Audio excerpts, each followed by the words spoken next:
আসসালামু আলাইকুম। আশা করি সবাই ভালো আছেন। আলহামদুলিল্লাহ আপনাদের দোয়ায় আমিও বেশ ভালো আছি। আজকে আমি ডিমের তরকারি রান্না করতেছি আলু বেগুন দিয়ে। তাই আমি আলু বেগুনটা সুন্দরভাবে ভেজে নিচ্ছি। এই পাশে ভাত বসিয়ে দিছি আর এই পাশে তরকারি কষাচ্ছি। এটা যখন আঠা আঠা হয়ে আসবে তখন আমি এটাতে পরিমাণ মতো ঝোল দিয়ে দিব এবং ঢাকনা দিয়ে ঢেকে দিব। যখন হালকা বলক চলে আসবে সেই মুহূর্তে আমি ডিম ছেড়ে দিব। এতে তরকারির স্বাদটুকু ডিমেও ঢুকবে এবং তরকারিটা খেতেও ভালো লাগবে, কারণ ডিমের ফ্লেভারটাও পুরো তরকারি হয়ে যাবে। এতে করে খাওয়ার সময় টেস্ট লাগবে। তো তাই আমি ঝোল দিয়ে দিলাম। এবার আমি ঢাকনা দিয়ে ঢেকে দিব।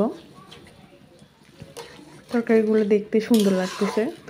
রান্না করার সময় মনে হচ্ছিল যে বেগুন পানিতে ভাসে কেন, রিলস দেখছিলাম ফেসবুকে, তো ওরকমই রান্নার সময় মনে হচ্ছিল আর ভাসতেছিলাম। পরে তো এবার হচ্ছে আমি ডিম দিয়ে দিব, কেননা হালকা বলক চলে আসছে। আর ডিম আপনারা দেখতে পাচ্ছেন দুই ভাগে। এই দুইটা আস্ত ডিম হচ্ছে আমার, এবং এই 3টা পিস করা ডিম হচ্ছে আমার হাজব্যান্ডের, কারণ সে আস্ত ডিম সিদ্ধ ওরকম খেতে পছন্দ করে না। আর আমি হচ্ছে ওরকম ভাজি ডিম খেতে পারি না, তাই আর কি এই রকমের এক তরকারির ভিতরে 2 স্টাইলের ডিম। তো আপনারা কে কে এইভাবে খেতে পছন্দ করেন অবশ্যই কমেন্টসে জানাবেন। ধন্যবাদ সবাইকে। ভালো থাকবেন, দোয়া রাখবেন আমাদের জন্য।